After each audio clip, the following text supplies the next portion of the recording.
Good morning class. In today's video class we will do the science short note, okay, and there are two short note that we are going to cover in this single video class, okay.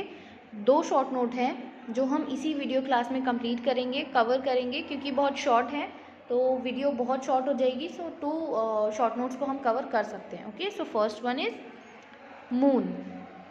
First point is the moons are the heavenly bodies that move around the planets. Moons क्या होते हैं? Moons वो heavenly bodies होती हैं जो planets के around move करती हैं.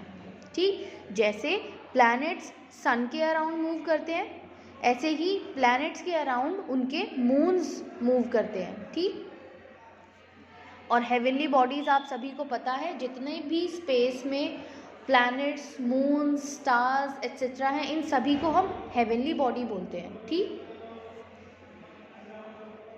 Second point is the moons do not have their own light but reflect sunlight. जैसे प्लैनेट्स की अपनी कोई लाइट नहीं होती, वैसे ही मून्स की भी अपनी लाइट नहीं होती. तो फिर वो इतना शाइन कैसे करते हैं नाइट में? सनलाइट रिफ्लेक्शन की वजह से. सन की लाइट रिफ्लेक्ट होती है मून पर, जिससे वो नाइट स्काई में शाइन करती है. ठीक है,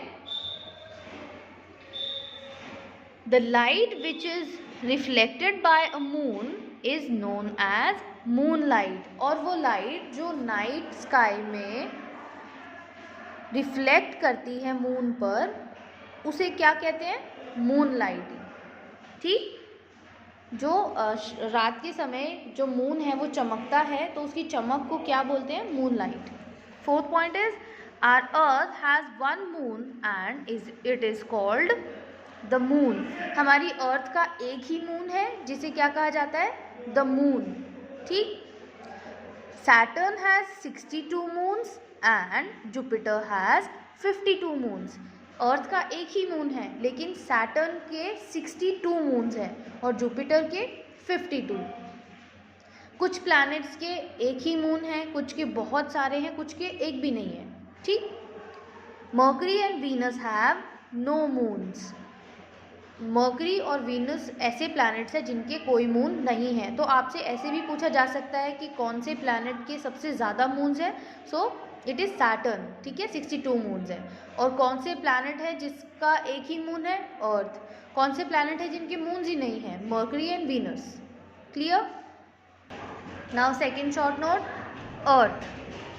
our earth is a beautiful planet. हमारी अर्थ क्या है? एक बहुत ही सुंदर प्लैनेट है. But it has not always been like this. लेकिन जितनी ब्यूटीफुल हमारी अर्थ आज है, हमेशा से ऐसी नहीं थी. अर्थ was formed millions of years ago. जो हम आज अपनी अर्थ को देखते हैं, ये मिलियंस ऑफ ईयर्स पहले बनी थी. ठीक है, जैसी आज है ऐसी पहले नहीं थी. In the beginning it was a huge ball of dust and gases. बिल्कुल बिगिनिंग में, बिल्कुल शुरुआत में जब अर्थ बनी थी, तो वो क्या थी? वो बहुत बड़ी बॉल थी. किसकी? डस्ट की और गैसेस की. It was very hot. और कैसी थी? बहुत ज़्यादा हॉट थी, बहुत गर्म थी. It kept spinning in the space. और वो स्पेस में घूमती रही, स्पिन करती रही. Gradually it cooled down and the outer surface became cold and hard. और स्पिन करने की वजह से मिलियंस ऑफ ईयर्स के इस टाइम पीरियड में जो अर्थ थी वो कैसी हो गई? स्पिन करते रहने की वजह से कूल डाउन हो गई, ठंडी हो गई. तो जो ऊपर का जो लेयर है, ऊपर का जो सरफेस है अर्थ का, वो कैसा हो गया? ठंडा हो गया और हार्ड हो गया. But the inside earth is so hot that rocks are in liquid form. लेकिन आज भी जो अर्थ है अंदर से इतनी गर्म है कि कोर में अगर आप देखेंगे अर्थ के, तो रॉक्स भी लिक्विड फॉर्म में है, यानी पत्थर भी आपको लिक्विड फॉर्म में मिलेंगे. The outer surface of the earth is called the crust and the inside is called core. जो आउटर सरफेस है अर्थ का, जिस पर हम देखते हैं, खड़े होते हैं, चलते हैं, वो आउटर सरफेस को क्या बोलते हैं? क्रस्ट.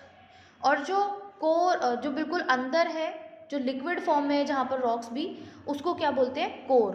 ठीक, between the crust and the core there are layers of rocks, minerals and metals in solid form. और क्रस्ट के अंदर जो कोर है उसमें, उन दोनों के बीच में बहुत सारी और भी लेयर्स हैं, क्रस्ट और कोर के बीच में और भी लेयर्स हैं। उसमें क्या है, उसमें रॉक्स हैं, मिनरल्स हैं, मेटल्स हैं सॉलिड फॉर्म में। तो काफ़ी सारी लेयर्स हो गई। टॉप लेयर से शुरू करते हैं, हार्ड है, सॉलिड है, ठीक, ठंडी है। उसके नीचे आपकी जो रॉक्स हैं, मिनरल्स हैं, मेटल्स हैं, वो सॉलिड फॉर्म में हैं, ठीक, लेकिन हॉट हैं।